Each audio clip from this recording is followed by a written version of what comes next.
Welcome, everybody. Thank you for being here. Thank you for having me. I'm glad to be here.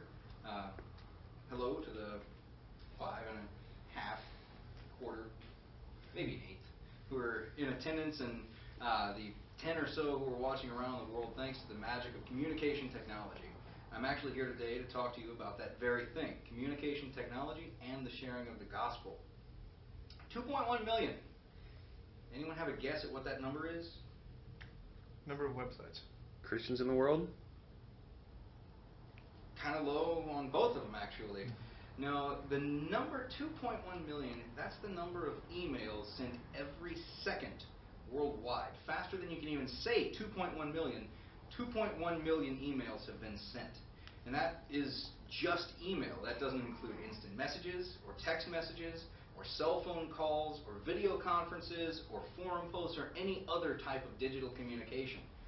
Technology is everywhere. It's so pervasive in our culture that most of us can't imagine more than a few hours not being connected in some form to digital technologies, and specifically digital communications technologies. Technology on the whole is a double-edged sword that can be used to either benefit or hinder the message of the gospel depending on how effectively it's used. And today I'm going to be talking about three technologies specifically: mass media with an emphasis on print and digital print media, mediated communications such as email, and finally video and telecommunications with a bit of a warning about the role that we allow them to have in our lives. Now, when most of us think about mass media, we think about the internet, we think about streaming media, we think about the news media, the broadcast, television, radio, any number of these things, but mass media is broader and older than any of these common examples would have you believe. Mass media as we know it has been around for almost 500 years. And because of mass media's wide appeal, mass media is one of the most effective ways that we have to get out our most broad and sweeping messages. Ironically, the first mass media message was in fact the entire text of Scripture. In the 1450s, Johann Gutenberg in Mainz, Germany, invented the movable type printing press. And his first major project, other than documents for legal purposes and things like that, the first major printing that he did with the movable type was an edition of 160 to 180 copies of the Latin Vulgate. Prior to that, books were written by hand, specifically large works like that. And a printing that large of a work as large as the Bible would have taken over a lifetime to complete. Gutenberg completed it in less than 2 years. As a result, Scripture became the most affordable book in the world, and in fact the first mass-produced item of any kind, not merely mass media messages, but any kind. As a result, literacy rates took an immediate spike, and the text of Scripture was put in the hands of many who would otherwise not even be able to read, much less read Scripture. So fast forward to the 21st century, with things like Newsweek ending their print media and going completely digital, we think of print media as something that's a bit of a dinosaur, soon to become extinct. But digital print media, specifically the digitizing of paper texts and the creation of new digital texts, are beginning to take over where print media is left off. Software companies are producing programs whereby you can have large amounts and large libraries of texts that could be thousands of years old at your fingertips for a relatively low cost.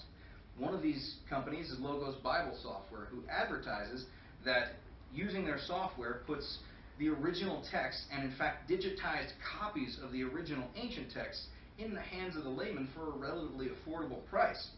In that way, software companies are picking up where Gutenberg left off and allowing the layman to now have access to information that they wouldn't have otherwise had, essentially putting the original text in the hands of us the way that Gutenberg put the text in the hands of the masses. But when we're communicating on a more one-to-one basis, mediated technology can still be useful in certain contexts. Specifically, when we're talking about the function or logistical issues or problems that we may be having, email, as has been stated before, is one of the most effective ways to get those changes communicated. But because of the sheer volume of email that goes out on a daily or monthly or even secondly basis, we typically take that for granted. So perhaps some history will give us some perspective. When Adoniram Judson, one of the first American missionaries, landed in Burma, out of a matter of conscience, he changed his denomination. Unfortunately, he had been commissioned by his previous denomination to be a missionary on their behalf, and so his change of sentiments naturally caused a change in denominational support. But in order to communicate that change, he wrote a letter in September of 1812. It reached America in February of 1813 and took even more time to reach him.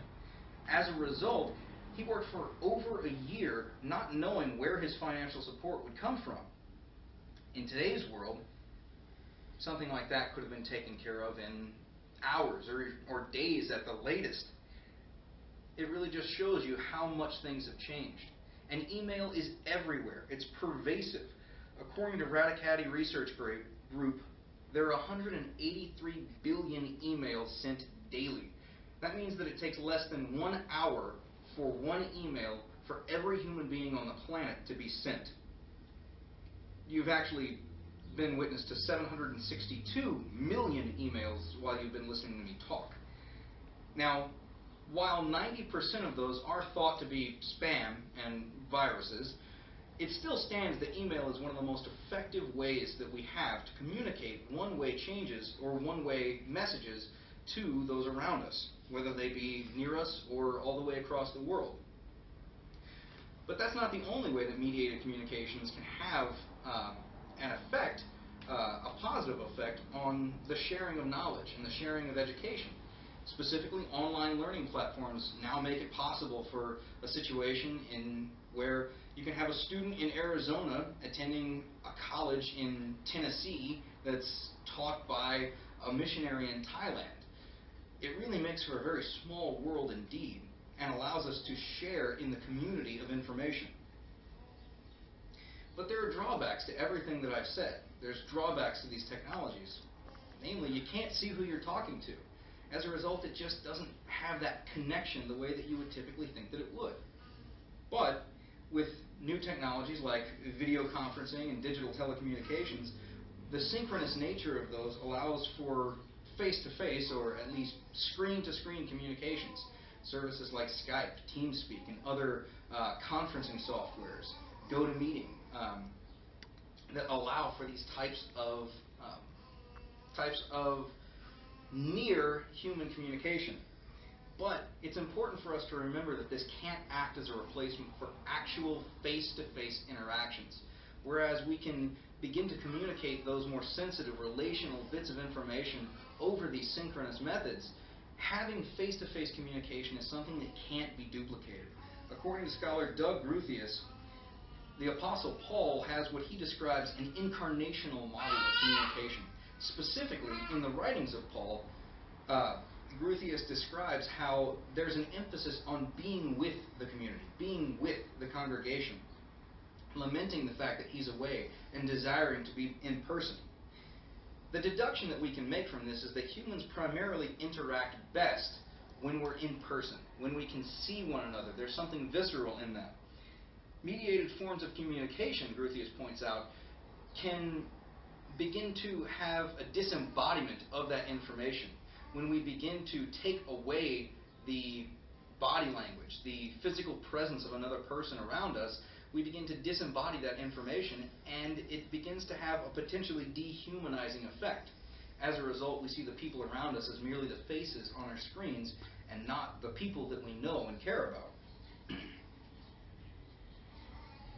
So we can see that mass media is incredibly useful for putting out our most broad messages, the things that we want to broadcast to the world, starting with the Gutenberg Bible and going all the way through the Kindle revolution. Mediated communications can provide us ways to send letters, not the way that we would typically think of those, but in 21st century speeds, literally at the speed of light. And finally, telecommunications, though the overuse of that can be potentially deceptive. So whether it's the printed Bible, digital resources, and email, video conferencing, or text messages, technology has a critical impact on the way that we relate. But it's important to discern the ways and methods in which we use these and the times and contexts in which we use these so that we don't degenerate the richness with which we've communicated for as long as we've been communicating. Thank you for listening to me, and I hope that you enjoyed